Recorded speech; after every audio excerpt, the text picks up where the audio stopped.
തിരുവനന്തപുരത്തിൻ്റെ മാറ്റങ്ങൾ തുടങ്ങുന്ന മെയിനായിട്ടുള്ള സ്ഥലങ്ങളിലൊന്നാണ് കേശവദാസപുരം. കേശവദാസപുരം അറിയപ്പെടുന്നതിന് പഴയകാല തിരുവിതാംകൂർ രാജ്യത്തിൻ്റെ ദിവാനായിരുന്ന രാജാ കേശവദാസിൻ്റെ പേരിലാണ്. പിന്നെ ഇതിനൊരു പ്രത്യേകതയുണ്ട്. ഒരു സ്റ്റേറ്റ് ഹൈവേയുടെ ഒരു നാഷണൽ ഹൈവേയുടെ ഒരു മീറ്റിംഗ് പോയിന്റ് കൂടിയാണ് നമ്മളെ ഈ ഒരു കേശവദാസപുരം എന്ന് പറഞ്ഞ സ്ഥലം. നമുക്ക് ഈ ഒരു ആലിൻ്റെ മരം കഴിഞ്ഞാൽ തൊട്ടപ്പുറത്തെ റൈറ്റായിട്ട് റൗണ്ടായിട്ട് കാണും. അവിടെയാണ് ദിവാനായിട്ടുള്ള രാജാ കേശവദാസിൻ്റെ ഒരു പ്രതിമ അവിടെ വെച്ചിട്ടുണ്ട്. ഈ റൗണ്ട് ഔട്ടിൽ നിന്ന് ലെഫ്റ്റ് സൈഡിൽ കാണുന്ന റോഡാണ് നമ്മുടെ SH1 എന്ന് പറയുന്നത്. നമ്മുടെ കേശവദാസനം കൊണ്ട് അങ്കമാലി വരെയാണ് നമുക്ക് സ്റ്റേറ്റ് ഹൈവേ 1 ആയിട്ട് വരുന്നത്.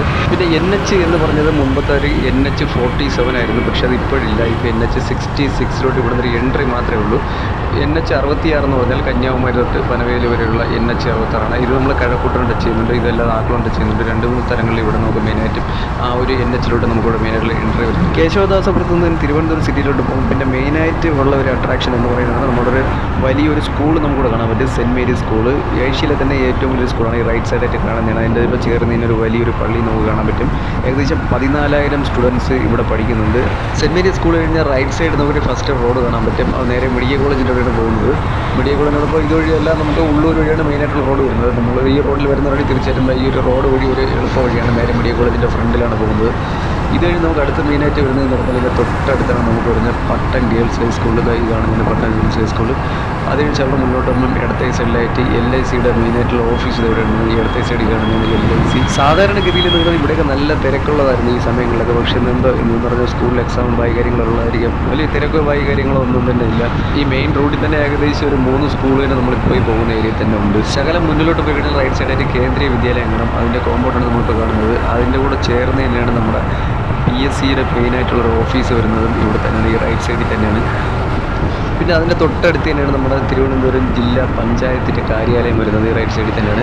ഇപ്പോൾ നമ്മൾ കറക്റ്റ് പട്ടം ജംഗ്ഷൻ എത്തി. പട്ടം സിഗ്നലാണ്. ഇവിടെ നിന്ന് റൈറ്റ് സൈഡിൽ തന്നെയാണ്. പിന്നെ നമുക്ക് വരുന്നത് ട്രാഫിക് സ്റ്റേഷൻ എല്ലാം റൈറ്റ് സൈഡിലാണ് വരുന്നത്. പിന്നെ അവിടെ തന്നെ ഒരു മിൽമയുടെ മെയിനായിട്ടുള്ള ഓഫീസും ബായി കാര്യങ്ങളും. പിന്നെ ഇവിടെ ലെഫ്റ്റ് സൈഡ് റോഡ് കാണുന്നതെന്ന് പറഞ്ഞാൽ നമ്മൾ നേരെ മരപ്പാലം വഴി കവടിയാർ റൂട്ടിലാണ് നമ്മൾ ഇത് കയറുന്നത്. തെങ്കാശി സൈഡിലോട്ടുള്ള ബസ്സുകളെല്ലാം നമ്മൾ നേരെ കവടിയാർ പേരുകൾ ടച്ച് ചെയ്ത് നെടുമങ്ങാട് അങ്ങനെ പോകുന്ന ആ ഒരു റൂട്ടാണ് നമുക്ക് മെയിനായിട്ട് അത് വരുന്നത്. തിരുവനന്തപുരം സിറ്റിയുടെ പല ഭാഗങ്ങളിലും ഒരുപാട് മാറ്റങ്ങൾ വന്നിട്ടുണ്ടെങ്കിലും നമ്മുടെ ഈ ഒരു കേശവദാസപുരം ഈ ഒരു സിറ്റിയിലോട്ടുള്ള ഒരു ഏരിയ എന്ന് പറഞ്ഞാൽ വലിയൊരു മാറ്റങ്ങൾ ഇപ്പോഴും വരാതെ ഒരുപാട് വലിയ മാറ്റങ്ങളെന്ന് ഞാൻ മെയിനായിട്ട് ഉദ്ദേശിച്ചതെന്ന് പറഞ്ഞാൽ എന്താ പറയുക, പുതിയ ബിൽഡിങ്ങുകൾ യഥാർത്ഥത്തിൽ നമ്മൾ ഈ ഏരിയയിൽ ഇപ്പം ഒരുപാട് വന്നിട്ടില്ല. പഴയകാല ബിൽഡിങ്ങുകൾ തന്നെയാണ് ഇപ്പോഴും ഉള്ളത്. നമ്മളിപ്പോൾ എത്തിയത് കറക്റ്റ് എന്ന് പറഞ്ഞാൽ പ്ലാമൂട് ജംഗ്ഷനിലാണ്. പ്ലാമൂട് ജംഗ്ഷനിൽ റൈറ്റ് പോയി നേരെ കണ്ണമ്പലം പോകും. നമുക്ക് തിരുവനന്തപുരത്ത് 1 വേ തീരെ കുറവാണ്. ഇവിടെ ഒരു 1 വേ ഉള്ളതിൽ മെയിനായിട്ടുള്ളതെന്ന് പറഞ്ഞാൽ ഈ PMGയിലോട്ട് ഇവിടുന്ന് PMGയിലോട്ട് പോകുന്ന ഈ 1 വേ ആണ്. ഇതിൻ്റെ ഓപ്പോസിറ്റ് സൈഡാണ് നമുക്ക് വനിതാ കമ്മീഷൻ്റെ ഓഫീസും ബായി കാര്യങ്ങളെല്ലാം വരുന്നതിൻ്റെ ഓപ്പോസിറ്റ് സൈഡാണ് വരുന്നത്. നമ്മൾ ഈ 1 വേ കയറി ചെല്ലുന്നത് കറക്റ്റ് PMG ജംഗ്ഷനിലാണ്. ഈ കാണുന്നതിന് PMG ജംഗ്ഷൻ സ്റ്റാർട്ടിങ്. റൈറ്റ് സൈഡിൽ കാണുന്നതിന് പ്ലാനറ്റോറിയം. കയറി ചെല്ലുമ്പോൾ തന്നെ right side left side road കാണാൻ പറ്റും. റൈറ്റ് സൈഡ് പോകുന്നത് ലോ കോളേജ് റോഡാണ്. അവിടെ തന്നെയാണ് ആ പോകുന്ന റോഡിൽ തന്നെയാണ് വികാസ് ഭവൻ്റെ നമ്മളൊരു മെയിനായിട്ടുള്ള ഒരു ഡിപ്പോ വരുന്നത്. ഈ ലെഫ്റ്റ് സൈഡ് റോഡ് കാണുന്നത് നേരെ പോകുന്നത് നമ്മൾ ക്ലിഫ് ഹൗസിൽ ആ റോഡിലോട്ടാണ്. ഇവിടെ ലെഫ്റ്റ് സൈഡിലായിട്ടൊരു വലിയൊരു മതിൽ കാണാൻ പറ്റും. അതാണ് നമ്മുടെ Muscat hotel, Thiruvananthapuram Muscat hotel എന്ന് പറഞ്ഞാൽ റൈറ്റ് സൈഡിലായിട്ട് സ്റ്റുഡൻറ്റ് സെൻറ്റർ ഇവിടെ കാണാൻ പറ്റും. നേരെ സ്ട്രൈറ്റ് കാണുന്നതിന് കേരള യൂണിവേഴ്സിറ്റി GV രാജഭവൻ്റെ ബോർഡും എല്ലാം ഇവിടെ കാണാൻ പറ്റും. ശകലം കൂടെ മുന്നോട്ട് പോയി കഴിഞ്ഞാൽ ഒരു വലിയൊരു ബിൽഡിംഗ് റൈറ്റ് സൈഡിലായിട്ട് നമുക്ക് കാണാൻ പറ്റും. അതാണ് നമ്മുടെ നിയമസഭാ മന്ദിരം. ഈ ഒരു ലൊക്കേഷനിലെല്ലാം നമുക്ക് ഗവൺമെൻറ്റിൻ്റെ ഓഫീസുകളാണ് കൂടുതലായിട്ട് വരുന്നത്. ഇത് കഴിഞ്ഞ് നമുക്ക് പിന്നെ കാണാൻ പറ്റുന്നത് പറഞ്ഞാൽ ലെഫ്റ്റ് സൈഡിലായിട്ടൊരു പള്ളിയിലൊരു കോമ്പൗണ്ട് കാണാം. പിന്നെ റൈറ്റ് സൈഡിലായിട്ട് കാണുന്നതെന്ന് പറഞ്ഞാൽ ചന്ദ്രശേഖരൻ നായർ സ്റ്റേഡിയത്തിൻ്റെ ഒരു ബാക്ക് സൈഡാണ്. ഇതിൻ്റെ ഫ്രണ്ട് നമുക്ക് പാളയം ആ ഒരു പള്ളിയുടെ ഒരു ഓപ്പോസിറ്റ് സൈഡാണ് വരുന്നത്. ഈ ചെന്ന് കയറുന്ന ജംഗ്ഷനിൽ നിന്ന് ലെഫ്റ്റ് പോയി കഴിഞ്ഞാൽ നമുക്ക് നേരെ പബ്ലിക് ലൈബ്രറി ഉണ്ട്. പിന്നെ നേരെ മ്യൂസിയം, സൂ ആ ഒരു ഏരിയയ്ക്ക് പോകുന്നത് അങ്ങോട്ടാണ്. പിന്നെ ഇവിടെ കയറി ചെല്ലുന്നതിന് കാണാൻ പറ്റുന്ന ഒരു സ്തൂപം കാണാൻ പറ്റും. ഇവിടെ ഫസ്റ്റ് വേൾഡ് വാർ മെമ്മോറിയൽ സ്തൂപമാണ്. നമ്മൾ ഈ സ്ട്രെയിറ്റ് കാണുന്നതിന് ആർട്സ് കോളേജ്. ഇനി നമ്മൾ നേരെ പോകുന്നത് ഈ പാളയം ജംഗ്ഷനിലോട്ടാണ് പോകുന്നത്. ഈ റൈറ്റ് സൈഡാണ് നമ്മൾ ചന്ദ്രശേഖരൻ സ്റ്റേഡിയത്തിൻ്റെ ആ ഒരു ഏരിയ വരുന്നത്. ഇതിൻ്റെ മുൻവശം എന്ന് പറഞ്ഞാൽ ഇതാണ്. ഇവിടെ അതിൻ്റെ കറക്റ്റ് ഫ്രണ്ടിൽ തന്നെ ഈ പാളയം പള്ളി ഇവിടെ കാണാൻ പറ്റും. ഇവിടുന്ന് ലെഫ്റ്റ് സൈഡിൽ റോഡുണ്ട്. അത് നേരെ പോയി കഴിഞ്ഞാൽ ബേക്കറി ജംഗ്ഷൻ വഴി നേരെ നമുക്ക് തമ്പാനൂർ പോകും. പാളയം മുസ്ലിം പള്ളിയും അതിൻ്റെ തൊട്ടടുത്തിന് നമുക്കൊരു അമ്പലവും കാണാൻ പറ്റും. അതിൻ്റെ കറക്റ്റ് ഫ്രണ്ടിലായിട്ടാണ് നമുക്ക് പറഞ്ഞാൽ പാളയം മാർക്കറ്റ് വരുന്നത്. പാളയം മാർക്കറ്റിനോട് ചേർന്ന് തന്നെ നമുക്ക് ലെഫ്റ്റ് സൈഡിലായിട്ട് നമുക്കൊരു ബിൽഡിംഗ് കാണാൻ പറ്റും. അതാണ് സാഫല്യം ഷോപ്പിംഗ് കോംപ്ലക്സ്. എനിക്ക് തോന്നുന്നു ഒരുപാട് കാലപ്പഴക്കമുള്ള ഷോപ്പിംഗ് കോംപ്ലക്സുകളിൽ ഒന്നാണ് ഈ ഒരു സാഫല്യം ഷോപ്പിംഗ് കോംപ്ലക്സ്. ഈ സാഫല്യം കഴിഞ്ഞാൽ അതിൻ്റെ കൂടെ തന്നെ ചേർന്ന് ഓപ്പോസിറ്റ് സൈഡിലായിട്ടാണ് നമുക്ക് VJT ഹാൾ കാണാൻ പറ്റുന്നത്. VJT ഹാളിൻ്റെ ആ ഒരു സൈഡ് വഴി തന്നെയാണ് യൂണിവേഴ്സിറ്റി കോളേജ് വരുന്നത്. യൂണിവേഴ്സിറ്റി കോളേജിൻ്റെ ഈ റൈറ്റ് സൈഡിനാണ് university college. University Kerala university വരുന്നതും ഇതിൻ്റെ കറക്റ്റ് ആ ഒരു റൈറ്റ് സൈഡായിട്ടാണ് വരുന്നത്. ഈ യൂണിവേഴ്സിറ്റിയുള്ള റൈറ്റ് സൈഡ് റോഡ് തന്നെയാണ് നേരെ NH66 ചെന്ന് കയറുന്നത്. NH66 കയറുന്ന റൂട്ട് എന്ന് പറഞ്ഞാൽ ഇവിടെ നിന്ന് നേരെ നമുക്കെന്ന് പറഞ്ഞാൽ ജനറൽ ഹോസ്പിറ്റൽ, അതുവഴി പേട്ട, ചാക്കേരി ചെന്നാണ് നമുക്ക് NH 66 ടച്ച് ചെയ്യുന്നത്. ഈ റൈറ്റ് സൈഡിൽ കാണുന്നതാണ് നമ്മളെ യൂണിവേഴ്സിറ്റി കോളേജിൻ്റെ കോമ്പൗണ്ട്. ഈ റൈറ്റ് സൈഡിൽ തന്നെ ഈ കോമ്പൗണ്ട് കഴിഞ്ഞിട്ട് തന്നെ സ്പെൻസറിൻ്റെ പഴയകാല ഒരു സൂപ്പർ മാർക്കറ്റ് കാണാൻ പറ്റും. ഇപ്പോഴും ഇവിടെ ഇല്ല, ഇപ്പോഴും നിർത്തിയിട്ട് പോയി. ഇത് കഴിഞ്ഞ് അടുത്ത് നമ്മൾ എത്തിച്ചേരുന്നതെന്ന് പറഞ്ഞാൽ സ്റ്റാച്യു ജംഗ്ഷനാണ്. സ്റ്റാച്യു ജംഗ്ഷനിൽ സെക്രട്ടേറിയറ്റിൻ്റെ ഫ്രണ്ടിലേക്ക് എത്താറ്. ഈ ഒരു ലെഫ്റ്റ് സൈഡിലായിട്ട് നമുക്ക് AGC ഓഫീസിൻ്റെ ഒരു കോമ്പൗണ്ട് കാണാൻ പറ്റും. സാധാരണ സെക്രട്ടറി ഈ റൂട്ട് എന്ന് പറഞ്ഞാൽ സമരം ഉണ്ടെങ്കിൽ എന്ന് പറഞ്ഞാൽ പൂർണ്ണമായിട്ടും വണ്ടികളൊന്നും ഇതുവഴി എല്ലാം ഒഴിവാക്കുന്ന ഒരു സാഹചര്യം പല സമയങ്ങളിലും ഉണ്ടായിട്ടുണ്ട്. പക്ഷേ ഇന്ന് സമരവുമായി കാര്യങ്ങളൊന്നും ഇല്ലെന്നാണ് തോന്നുന്നത്. അല്ലെന്നുണ്ടെങ്കിൽ ഇവിടെ എന്ന് പറഞ്ഞാൽ വണ്ടി തിരിച്ച് ഏതെങ്കിലും വേറെ റൂട്ട് വഴി വിടുന്നതായിരിക്കും. പക്ഷേ ഇന്ന് സമരക്കാരുണ്ടെങ്കിലും വലിയ ആൾക്കാരോ ഒന്നും തന്നെ ഇല്ല. നമുക്ക് ഈ റൈറ്റ് സൈഡിലായിട്ട് നമുക്കിവിടെ ഒരു സ്റ്റാച്ചു കാണാൻ പറ്റും. ആ സ്റ്റാച്ചു ആണ് നമ്മുടെ ഈ സ്റ്റാച്യു ജംഗ്ഷൻ എന്നുള്ള പേര് കൊണ്ടുള്ളത്. പഴയകാല ദിവാനായിട്ടുള്ള രാജാ മാധവ എന്ന വ്യക്തിയുടെ ഒരു സ്റ്റാച്ചു ആണ് അവിടെ കാണാൻ പറ്റുന്നത്. ഇവിടെ റൈറ്റ് സൈഡിലായിട്ട് നമുക്ക് പങ്കജ് ഹോട്ടലിൻ്റെ ഒരു ബിൽഡിംഗ് കാണാൻ പറ്റും. ശകലം കൂടെ മുന്നോട്ട് പോയി കഴിഞ്ഞാലാണ് നമ്മുടെ ഒരു GPO വരുന്നത്, ജനറൽ പോസ്റ്റ് ഓഫീസ് വരുന്നത്. അതല്ല അതിന് മുമ്പായിട്ട് നമുക്ക് ഇന്ത്യൻ ഓവർസീസ് ബാങ്കിൻ്റെ പറ്റിയൊരു ബിൽഡിംഗ് കാണാൻ പറ്റും. ഈ കാണുന്ന റൈറ്റ് സൈഡിൽ കാണുന്നതാണ് നമുക്ക് GPO. അതിൻ്റെ മുന്നിലായിട്ട് അതിമനോഹരമായിട്ട് ഡിസൈൻ ചെയ്ത ഒരു പെൻ ബുക്സിൻ്റെ ഒരു ഔട്ട്ലെറ്റിൻ്റെ ഒരു ഇത് ഇവിടെ കൊടുത്തിട്ടുണ്ട്.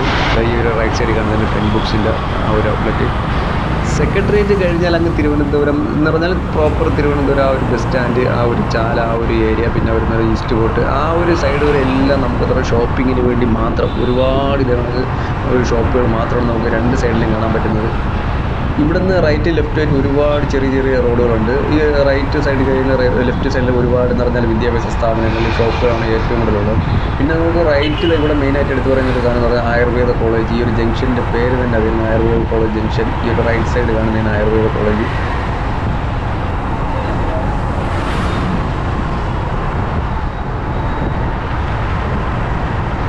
ഈ ജംഗ്ഷൻ കഴിഞ്ഞത് ലെഫ്റ്റ് സൈഡിലായിട്ട് കല്യാണിൻ്റെ ഒരു ഷോപ്പ് കാണാൻ പറ്റും. റൈറ്റ് സൈഡിലായിട്ട് ഭീമ, പിന്നെ അതിൻ്റെ തൊട്ടടുത്ത് പോത്തീസ്, പിന്നെ പോത്തീസിൻ്റെ സ്വർണ്ണമകളുടെ ലെഫ്റ്റ് സൈഡിലായിട്ട് കാണാൻ പറ്റും.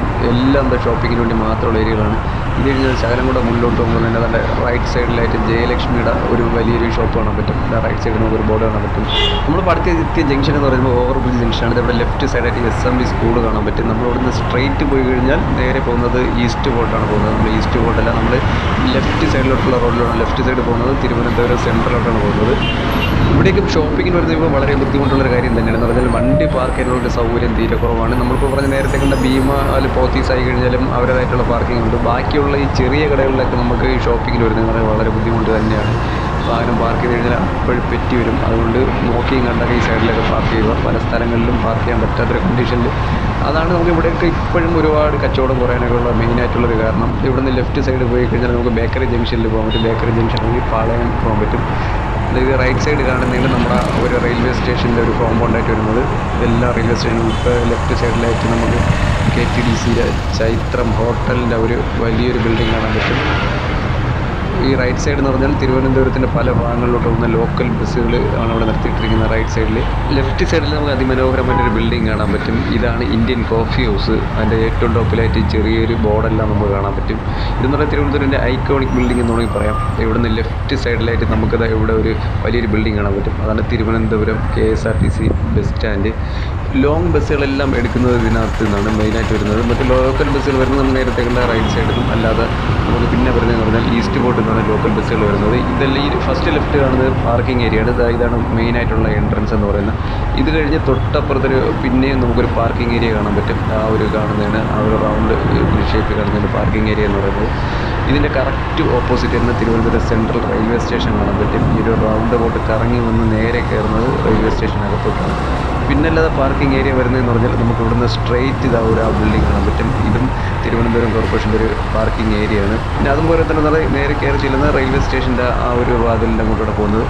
ഇവിടുന്ന് ലെഫ്റ്റ് സൈഡിൽ നമുക്കൊരു പാർക്കിംഗ് വരുന്നുണ്ട്. അല്ലാതെ റെയിൽവേ സ്റ്റേഷൻ്റെ ഇതിൻ്റെ നേരെ ബാക്ക് സൈഡിലായിട്ട് ഒരു എൻട്രി വരുന്നുണ്ട്. അവിടെ ഒരു പാർക്കിംഗ് ഏരിയ വരുന്നുണ്ട്. ഇത്രയും പാർക്കിംഗ് ഏരിയ ഉണ്ടെങ്കിൽ തിരുവനന്തപുരത്ത് എന്ന് പറഞ്ഞാൽ വാഹനങ്ങൾ പാർക്ക് ചെയ്യാൻ ഒരു ബുദ്ധിമുട്ട്, വളരെ ബുദ്ധിമുട്ട് തന്നെയാണ്. ഷോപ്പിങ്ങിന് വരുന്ന ഒരു ബാക്കി എന്ന് പറഞ്ഞാൽ പല സ്ഥലങ്ങളിലും വണ്ടി നിർത്താൻ പറ്റാത്തൊരു അവസ്ഥ തന്നെയാണ്. തിരുവനന്തപുരം ടൗണിൽ ഒരുപാട് പ്രത്യേകതകളുണ്ടെങ്കിലും നമുക്ക് എടുത്തു പറയേണ്ട ഒരു പ്രത്യേകത എന്ന് പറഞ്ഞാൽ നമ്മളെ ഈ ഒരു KSRTC ബസ് സ്റ്റാൻഡും ഈ ഒരു റെയിൽവേ സ്റ്റേഷനും ഇരിക്കുന്ന ഒരു സ്പേസ് തന്നെയാണ്. ഇത് നമ്മൾ കറക്റ്റ് എത്തിയെന്ന് പറഞ്ഞാൽ ഓവർബ്രിഡ്ജ് ജംഗ്ഷനിലാണ്. നമ്മുടെ ലെഫ്റ്റ് നമ്മൾ പോകുന്നത് നേരെ ഈസ്റ്റ് കോട്ട് ജംഗ്ഷനിലോട്ടാണ് പോകുന്നത്. ഇത്രയും തൊട്ടടുത്തൊരു റെയിൽവേ സ്റ്റേഷനും ഒരു ബസ് സ്റ്റാൻഡ് എന്ന് പറഞ്ഞാൽ ഇത് മാത്രമേ ഉണ്ടെന്നാണ് എൻ്റെ ഒരു വിശ്വാസം. ഈ കാണുന്ന ലെഫ്റ്റ് സൈഡ് റോഡിൽ പോയി കഴിഞ്ഞാൽ നേരെ റെയിൽവേ സ്റ്റേഷൻ്റെ ബാക്ക് സൈഡിൽ ഒരു എൻട്രി വരുന്നുണ്ട്. അവിടെയാണ് നമ്മൾ നേരെ പോകുന്നത്. ഇനി നമ്മൾ പോയിക്കൊണ്ടിരിക്കുന്ന നേരെ ഈസ്റ്റ് ബോട്ട് സൈഡിൽ ഇനി ഫസ്റ്റ് നമുക്ക് കാണാൻ പറ്റുന്ന റൈറ്റ് സൈഡിലായിട്ട് പഴവങ്ങാടി അമ്പലം കാണാൻ പറ്റും. ഇവിടെ റൈറ്റ് സൈഡിലായിട്ട് നമുക്ക് പഴവങ്ങാടി അമ്പലം കാണാൻ പറ്റും. ഇവിടുന്ന് റൈറ്റ് സൈഡ് കട്ട് ചെയ്ത് കയറി കഴിഞ്ഞാൽ നമുക്ക് നേരെ തകരപ്പറമ്പ്, നേരെ പത്മനാഭസ്വാമി ക്ഷേത്രം അങ്ങോട്ട് പോകാൻ പറ്റും. നമ്മളിനി ഇവിടുന്ന് ലെഫ്റ്റ് സൈഡിൽ കാണുന്നതാണ് നമ്മുടെ പുത്തരിക്കണ്ട മൈതാനം. ഇതിൻ്റെ റൈറ്റ് സൈഡിലായിട്ടാണ്, ഓപ്പോസിറ്റ് സൈഡായിട്ട് നമുക്ക് കിഴക്കേക്കോട്ട ബസ് സ്റ്റാൻഡ് കാണാൻ പറ്റും. നമ്മൾ അങ്ങോട്ട് പോകുന്നതിന് മുമ്പായിട്ട് ഇവിടുന്ന് ലെഫ്റ്റ് സൈഡിൽ റോഡുണ്ട്. ഇവിടെയാണ് ഏറ്റവും കൂടുതൽ KSRTC ബസ് പാർക്ക് ചെയ്യുന്നതും അതിൻ്റെ ഒരു ഡിപ്പോ എല്ലാം വരുന്നത് ഇവിടുന്ന് ലെഫ്റ്റ് സൈഡിലായിട്ടാണ് വരുന്നത്. ഈ ഒരു ലെഫ്റ്റ് സൈഡ് പാർക്കിങ്ങിൻ്റെ സെൻറ്ററായിട്ട് നമുക്ക് എന്താ പറയുക ഗാന്ധി പാർക്ക് എന്ന് പറഞ്ഞൊരു സംഭവം കാണാൻ പറ്റും. ഇപ്പോൾ അവിടെ എന്താ പറയുക റിനോവേഷൻ വർക്കെല്ലാം നടന്നുകൊണ്ടിരിക്കുന്നുണ്ട്. നമുക്ക് അകത്ത് കയറാൻ ബാക്കിയൊന്നും പറ്റത്തില്ല. ജസ്റ്റ് ഒന്ന് കറങ്ങി ഇങ്ങനെ വരാം. ഇവിടെ എല്ലാം എന്ന് പറഞ്ഞാൽ നമ്മൾ ലോക്കലായിട്ട് പോകുന്ന ബസ്സുകളെല്ലാം പാർക്ക് ചെയ്യുന്നത് ഈ ഒരു ഏരിയയിലാണ്. പ്രൈവറ്റ് ബസ്സായാലും KSRTC എല്ലാം ഇവിടെയാണ് പാർക്ക് ചെയ്തത്. ഇവിടുന്ന് പാർക്ക് ചെയ്താണ് എല്ലാം ലോക്കൽ ബസ്സുകളെല്ലാം സ്റ്റാർട്ട് ചെയ്യുന്നത്. ഇവിടുന്ന് ലെഫ്റ്റ് കട്ട് ചെയ്തതാണ് നമുക്ക് ഇടത്തെ സൈഡിലോട്ട് പോയി കഴിഞ്ഞാൽ നമുക്ക് നേരെ ചാല മാർക്കറ്റിനകത്തോട്ട് പോകാൻ പറ്റും. ഇവിടെ എല്ലാം ബസ്സിൻ്റെ എല്ലാം പാർക്കിംഗ് ഏരിയയാണ്, എല്ലാം ലോക്കൽ ഏരിയയാണ്. കോവളം സൈഡ് അങ്ങോട്ടൊക്കെ പോകുന്ന മെയിനായിട്ടുള്ള ഏരിയകളാണ്. ഇനി നമ്മൾ ഇവിടുന്ന് നമുക്ക് റൈറ്റ് സൈഡ് ഈസ്റ്റോട്ടാണ്, നമ്മൾ ഈസ്റ്റോട്ട ബസ് സ്റ്റാൻഡ് സൈഡിലോട്ട് പോകാൻ വേണ്ടി ഇവിടുന്ന് ലെഫ്റ്റ് കട്ട് ചെയ്താൽ മാത്രമേ അങ്ങോട്ട് പോകാൻ പറ്റുള്ളൂ. ഇവിടെയൊക്കെ നല്ല തിരക്കാണ്. ഒരുപാട് ബസ്സും ഈ രണ്ട് സൈഡിലൊക്കെ പാർക്ക് ചെയ്യുന്നുണ്ട്. നല്ല തിരക്കാണ്. നമുക്ക് ഈ റൈറ്റ് സൈഡിൽ കാണുന്നതിന് നമുക്ക് പറഞ്ഞാൽ ഈ കോട്ടയ്ക്കകത്തുള്ള ആ ഒരു ബിൽഡിങ്ങാണ്. ഇവിടെ നമ്മൾ ഇതിനു മുമ്പ് ഒരു വീഡിയോ ചെയ്തിട്ടുണ്ട് ഒരുപാട് കോട്ടകളെ കുറിച്ച്. ഈ റൈറ്റ് സൈഡ് കാണുന്നതാണ് വെട്ടിമുറിച്ച കോട്ട എന്ന് പറയുന്നത്. വെട്ടിമുറിച്ച കോട്ടയെ നമ്മളിനി നേരെ ഈസ്റ്റ് ബോട്ട് ആ ഒരു സൈഡിലൂടെ വരുന്നത്. നല്ല തിരക്കാണ്. ഈ സമയമായതുകൊണ്ടായിരിക്കും നല്ല തിരക്ക്. ഈ ലെഫ്റ്റ് സൈഡിൽ കാണുന്നത് കിഴക്കേക്കോട്ട ബസ് സ്റ്റാൻഡ്. ഇത് നേരെ എന്ന് പറഞ്ഞാൽ ഇവിടെ നിന്ന് പോകുന്ന ശ്രീകാര്യം സൈഡ്, ആങ്ങറ്റിയിൽ സൈഡ് അങ്ങോട്ടുള്ള ആ റൂട്ടിലോട്ടുള്ള ബസ്സുകളാണ് മെയിനായിട്ട് കൂടുതലായിട്ട് വരുന്നത്. നമ്മളിവിടെ ലെഫ്റ്റ് സൈഡ് ഈ പഴവങ്ങാടി അമ്പലത്തിൻ്റെ സൈഡ് വഴി പോകുന്നതെന്ന് പറഞ്ഞാൽ നേരെ നമുക്കെന്ന് പറഞ്ഞാൽ ശ്രീ പത്മനാഭസ്വാമി ക്ഷേത്രത്തിൻ്റെ ആ റോഡിലോട്ട് പോകാൻ പറ്റും. ഇത് ഈ രണ്ട് സൈഡിലും ഇവിടെ ഒരു കോട്ട കാണാൻ പറ്റും. ഇതാണ് പഴവങ്ങാടി കോട്ട എന്ന് പറയുന്നത്. നമ്മളിത് നേരെ പോയിക്കൊണ്ടിരിക്കുന്നതെന്ന് പറഞ്ഞാൽ ഇത് നമ്മൾ കോട്ടയ്ക്ക് അകത്തോട്ടാണ് കയറി. നമ്മളെന്ന് പറഞ്ഞാൽ പത്മനാഭസ്വാമി ക്ഷേത്രത്തിൻ്റെ നമുക്ക് ഏത് സൈഡിലോട്ടാണെങ്കിലും ഏതൊരു എൻട്രിയിലോട്ടാണെങ്കിലും പോകാം. നമ്മളങ്ങനെ ഒരുപാട് പോകുന്നില്ല. ഇവിടുന്ന് ലെഫ്റ്റ് സൈഡ് കട്ട് ചെയ്ത് ഇവിടുന്ന് ലെഫ്റ്റ് സൈഡ് കട്ട് കഴിഞ്ഞാൽ നമുക്ക് കിഴക്കേ നടയിലോട്ട് നമുക്ക് പോകാൻ പറ്റും. ഇവിടെയും ഒരുപാട് വ്യാപാര സ്ഥാപനങ്ങളും ബാക്കിയുള്ള എല്ലാ ഏരിയകളാണ്. എന്തായാലും തിരുവനന്തപുരത്തെ കുറിച്ചുള്ള വീഡിയോകൾ ഇനി അവസാനിക്കുന്നില്ല. എന്തായാലും ഇതേ കണക്കുള്ള ചെറിയ വീഡിയോകളും തീർച്ചയായിട്ടും വരുന്നതായിരിക്കും. സ്ഥിരമായിട്ട് തിരുവനന്തപുരം സ്ഥലം കണ്ടുകൊണ്ടിരിക്കുന്നവർക്ക് ഇവിടെ എന്തൊക്കെ മാറ്റങ്ങൾ വന്നിട്ടുണ്ടെന്ന് പെട്ടെന്ന് അറിയാൻ പറ്റത്തില്ല. പറഞ്ഞാൽ ഒരുപാട് കാലം മുമ്പ് വന്നിപ്പം ഈ ഒരു വീഡിയോ കാണുന്നവർക്ക് തീർച്ചയായിട്ടും എന്തൊക്കെ മാറ്റങ്ങൾ ഇതിനകത്ത് വന്നിട്ടുണ്ടെന്ന് തീർച്ചയായിട്ടും അറിയാൻ പറ്റും. എന്തായാലും ഇതേ കണക്കുള്ള തിരുവനന്തപുരത്തിൻ്റെ പല ഭാഗങ്ങളിൽ നിന്നുള്ള വീഡിയോകൾ തീർച്ചയായിട്ടും ഇനിയും ഇടുന്നതായിരിക്കും. എന്തായാലും നമുക്കിനി അടുത്തൊരു വീഡിയോയിൽ കാണാം.